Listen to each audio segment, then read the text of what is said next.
नमस्कार। मौसम स्टेशन में आपका स्वागत है। इस बुलेटिन में हम आपको बताएंगे कि देश भर में मौसम का हाल क्या है। आइए इसके लिए सबसे पहले नजर डालते हैं सैटेलाइट इमेजरी में। सैटेलाइट इमेजरी पर नजर डालने पर एक चीज साफ साफ दिख रही है। वो चीज है कि उत्तर भारत के एक बड़े इलाके में, खास तौर पर हिमालयी इलाके में मौसम साफ है। यहाँ पर बर्फ से लदे पहाड़ों को सैटेलाइट की इमेजरी साफ साफ देख रही है। इसका सीधा सा मतलब है कि सैटेलाइट और हिमालय पर्वत के बीच में कोई भी बादल नहीं है। यानी यहाँ पर आसमान पूरी तरीके से साफ है। साफ आसमान की वजह से दिन में यहाँ धूप खिल रही है, रात में यहाँ कड़ाके की ठंड पड़ रही है। और इसी के साथ हिमालय से लगे हुए जो मैदानी इलाके हैं वहाँ पर भी ठंडी हवाएं चल रही हैं। यानी पंजाब, हरियाणा, दिल्ली और उत्तर प्रदेश के साथ साथ बिहार के इलाके में भी तापमान में गिरावट हो रही है। राजस्थान का हाल भी तापमान में गिरावट के मामले में एक जैसा है। और यहाँ पर अगर हम मध्य भारत की बात करें, खास तौर पर मध्य प्रदेश की बात करें, तो मध्य प्रदेश के कुछ इलाकों में बादलों की आवाजाही है। और इसी के साथ छत्तीसगढ़, झारखंड में भी हल्के फुल्के बादल देखे जा सकते हैं। महाराष्ट्र की बात करें तो कहीं हल्के तो कहीं घने बादल हैं। और कर्नाटक की बात करते हैं तो कर्नाटक के एक बड़े इलाके में बादलों की आवाजाही बनी हुई है। आंध्र प्रदेश में देखें तो आंध्र प्रदेश में भी बादलों का आना जाना लगा हुआ है। तमिलनाडु में भी ऐसी ही स्थिति है। लेकिन अब से 3 से 4 दिन पहले जो स्थिति थी उसमें काफी बदलाव आ गया है। यानी दक्षिण भारत में अब बारिश में कमी देखी जा रही है। यहाँ पर हम आपको बता दें, मौसम विभाग ने कहा है कि अगले 3 दिनों में दक्षिण भारत के एक बड़े इलाके में बारिश में अच्छी खासी कमी आ जाएगी। लेकिन उत्तर भारत की बात करें तो उत्तर भारत में कड़ाके की ठंड शुरू हो जाएगी। आखिरकार ऐसा क्यों कहा जा रहा है, किस वजह से कहा जा रहा है? तो आइए हम आपको दिखाते हैं न्यूमेरिकल मॉडल। उसमें साफ साफ समझ में आएगा कि आखिरकार मौसम विभाग ऐसा क्यों कह रहा है। तो यहाँ पर न्यूमेरिकल मॉडल पर नजर डालते हैं। न्यूमेरिकल वेदर प्रेडिक्शन की अगर हम बात करें तो यहाँ हम जो आपको मैप दिखा रहे हैं इसके अंदर हम आपको जेट स्ट्रीम दिखा रहे हैं। यानी जेट स्ट्रीम वो हवाएं जो धरती से, यानी सतह, धरती की सतह से 10 से 12 किलोमीटर की ऊंचाई पर चलती हैं, वो काफी तेज चलती हैं। और यहाँ पर जो ब्लू कलर आप देख रहे हैं, यहाँ पर जो हवाएं आसमान में ऊंचाई पर चल रही हैं, यानी 12 किलोमीटर की ऊंचाई पर, वो 200 किलोमीटर प्रति घंटे की रफ्तार से ज्यादा तेज हैं, यानी बहुत तेज चल रही हैं। और ये जो जेट स्ट्रीम है जैसे जैसे नीचे आती है, और यहाँ पर अलग अलग कलर है। यहाँ पर अगर हम ग्रीन कलर की बात करें तो ग्रीन कलर का सीधा सा मतलब है कि 100 किलोमीटर प्रति घंटे की रफ्तार। और हल्का आसमानी अगर हम देखें तो वहां पर हम कह सकते हैं 160 से 180 किलोमीटर प्रति घंटे की रफ्तार। और ब्लू कलर की बात करें तो हम कह सकते हैं कि 200 से 250 किलोमीटर प्रति घंटे की रफ्तार। जब ये हवाएं नीचे आ जाती हैं तो वैसे वैसे ठंड बढ़ती चली जाती है। अगले 48 घंटों की बात करें, यानी 22 तारीख की बात करें, तो 22 तारीख को देखिए किस तरीके से इन हवाओं का दायरा बढ़ता जा रहा है। ये देखिए 23 तारीख की स्थिति आप देखिए किस तरीके से ये हवाएं भारत के आधे हिस्से के ऊपर से होकर निकलेंगी।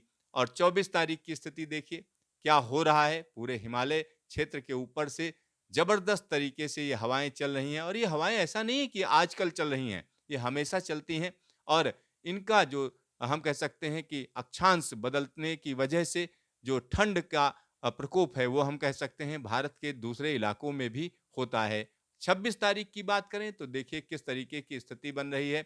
और उसके बाद अगर हम देखें तो 27 तारीख तक की जो स्थिति है वो साफ साफ दिखा रही है कि जो मैदानी इलाके हैं भारत के, वहां पर जबरदस्त तरीके की ठंड पड़ेगी। और इसी तरीके की स्थिति 28 तारीख की है। 28 के बाद अगर हम देखें 29 तारीख की स्थिति, तो वहां पर भी आप देख सकते हैं भारत के एक बड़े हिस्से पर सीधा सीधा कहा जा सकता है कि ठंड का जबरदस्त असर रहेगा। 1 तारीख की बात करें, यानी दिसंबर की शुरुआत की बात करें, तो निश्चित तौर पर कहा जा सकता है कि उत्तर भारत के मैदानी इलाकों में ठंड बढ़ती चली जाएगी। तो आखिरकार ठंड बढ़ने के पीछे वजह क्या है? एक वजह तो जेट स्ट्रीम है, लेकिन दूसरी वजह भी हम आपको दिखाते हैं कि सरफेस पर विंड कैसी चल रही हैं।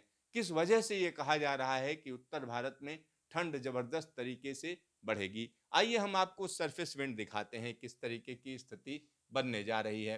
तो यहाँ पर ये 22 तारीख की स्थिति आपको दिखाई जा रही कि किस तरीके की स्थिति है। तो यहाँ पर 2 सिस्टम है। एक हम कह सकते हैं सर्कुलेशन बे ऑफ बंगाल में है, दूसरी तरफ अगर हम देखें तो लो प्रेशर एरिया अरब सागर में है, और इन दोनों के प्रभाव से देखिए दक्षिण भारत में कई इलाकों में बारिश है। खास तौर पर महाराष्ट्र के इलाके में और कर्नाटक के साथ-साथ तमिलनाडु के इलाके में भी बारिश का सिलसिला है। लेकिन उत्तर भारत की बात करें तो यहाँ आप देख सकते हैं कि स्ट्रांग वेस्टर्लीज हैं, यानी नॉर्थ वेस्टर्लीज हैं, जिसके अंदर हम कह सकते हैं कि अगर दिल्ली और आसपास के इलाकों की बात करें तो स्थिति यह है कि 20 से 22 किलोमीटर प्रति घंटे की रफ्तार से हवाएं चल रही हैं, जिससे आसमान साफ हो गया है। यानी यहाँ पर पॉल्यूशन की जो परेशानी थी वो दूर हो चुकी है और एक बड़े इलाके में रात की ठंड बढ़ गई है। चलिए अब हम 23 तारीख की स्थिति दिखाते हैं। 23 तारीख को भी देखिए किस तरीके से बारिश में कमी आ रही है। सिर्फ और सिर्फ हम कह सकते हैं वेस्टर्न घाट, मुंबई, उन इलाकों में हल्की फुल्की बारिश है, हल्की से मध्यम दर्जे की बारिश। साथ ही साथ यहाँ पर उड़ीसा में बारिश है, लेकिन भारत के आधे हिस्से में, आधे से ज्यादा हिस्से में हम कह सकते हैं ठंडी हवाओं का प्रकोप रहेगा। और 24 तारीख की बात करें, आप देख सकते हैं कि बारिश में काफी कमी दिखाई दे रही है, लेकिन उत्तर भारत में लगातार हवाओं की डायरेक्शन नॉर्थ वेस्टर्ली रहेगी, जिसका सीधा सा मतलब है कि आसमान साफ रहेगा और रात के तापमान गिर जाएंगे। यहाँ पर एक कमजोर वेस्टर्न डिस्टर्बेंस 25 तारीख को लद्दाख और जम्मू कश्मीर के इलाकों से होकर गुजर रहा है, जिसका असर दिखेगा। साथ ही साथ तमिलनाडु की बात करें 25 तारीख को तमिलनाडु के एक बड़े इलाके में जोरदार बारिश का दौर देखा जाएगा। 26 तारीख की बात करते हैं तो 26 तारीख को यह कमजोर वेस्टर्न डिस्टर्बेंस धीरे धीरे आगे निकल रहा है, यानी जो ऊंचाई वाले इलाके हैं वहां पर बर्फबारी होगी। साथ ही साथ 27 तारीख की बात करें तो ये वेस्टर्न डिस्टर्बेंस जा चुका है और उसके बाद तापमान में अच्छी खासी गिरावट देखी जाएगी, यानी 3 से 4 डिग्री सेल्सियस की गिरावट उत्तर भारत के मैदानी इलाकों में नजर आएगी। 28 तारीख की बात करें तो 28 तारीख को आप आराम से समझ सकते हैं कि किस तरीके से 90 डिग्री पर हवाएं चल रही हैं, यानी हिमालय की जो ठंडी हवाएं हैं वो मैदानी इलाकों को अपनी लपेटे में ले लेंगी, यानी तापमान में अच्छी खासी गिरावट नवंबर खत्म होते होते देखी जाएगी। साथ ही साथ यहाँ तमिलनाडु के इलाके में यानी चेन्नई और आसपास के इलाकों में भारी बारिश का सिलसिला देखा जाएगा। 29 तारीख की बात करें तो 29 तारीख को भी यही स्थिति है, यानी उत्तर भारत के मैदानी इलाकों में कड़ाके की ठंड और चेन्नई और आसपास के इलाकों में जबरदस्त बारिश। और 30 तारीख की बात कर लेते हैं, यानी जब नवंबर खत्म हो रहा है तब क्या हो रहा है उत्तर भारत के एक बड़े इलाके में, और ये जो ठंड का सिलसिला है वो कहीं ना कहीं मध्य प्रदेश तक जा रहा है और दक्षिण भारत में चेन्नई और आसपास के इलाकों में झमाझम बारिश। और 1 तारीख की बात करें तो एक दूसरा वेस्टर्न डिस्टर्बेंस यानी दिसंबर की शुरुआत में लद्दाख के इलाके को प्रभावित कर रहा होगा और इसका असर मैदानी इलाकों तक हम कह सकते हैं कि तापमान में गिरावट के साथ देखा जाएगा। तो ये एक बड़ा डेवलपमेंट है और साथ ही साथ यहाँ पर साफ साफ कहा जा सकता है जैसे जैसे नवंबर खत्म होगा और दिसंबर की शुरुआत होगी, उत्तर भारत के मैदानी इलाकों में कड़ाके की ठंड पड़नी शुरू हो जाएगी, यानी दिसंबर में जबरदस्त ठंड का सिलसिला उत्तर भारत के मैदानी इलाकों में देखा जाएगा। तो देखते रहिए मौसम स्टेशन, फिर मिलेंगे दोबारा।